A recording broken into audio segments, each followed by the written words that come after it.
उत्सव का हर्ष मन में रखते समय ही इस पूरे कोरोना की कालावधि में उस बीमारी के कारण अथवा इस विशिष्ट परिस्थिति में अन्य कारणों से भी जो बंधु विदा हो गए दुनिया से, उनके स्मरण का विषाद भी है।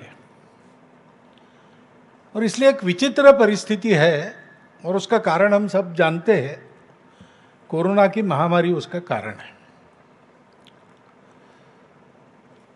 पिछले मार्च महीने के बाद लॉकडाउन शुरू हुआ, उसके बाद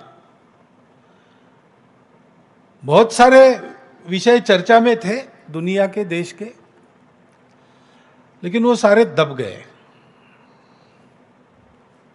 और उनकी चर्चा का स्थान इस महामारी की चर्चा ने ले लिया। अपने देश में भी घटनाक्रम समाज की और माध्यमों की चर्चा की दृष्टि से या हमारे अपने चिंतन के लिए भी कोई कम रोचक नहीं रहा है। विजयादशमी के पहले ही 370 प्रभावहीन हो गया। संसद में उसकी पूरी प्रक्रिया हुई।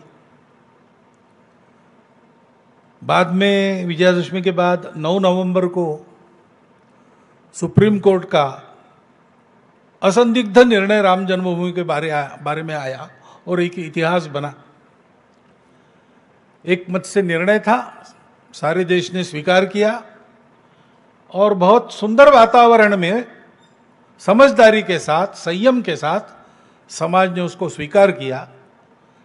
हर्षोल्लास का होने के बाद भी संयम के साथ मनाया और बिल्कुल 5 अगस्त में और राम मंदिर निर्माण के आरंभ का जो पूजन हुआ उसमें भी, और हमने उस वातावरण के पवित्रता को, भव्यता को, उल्लास को भी देखा, साथ साथ इस संयम और समझदारी को भी देखा।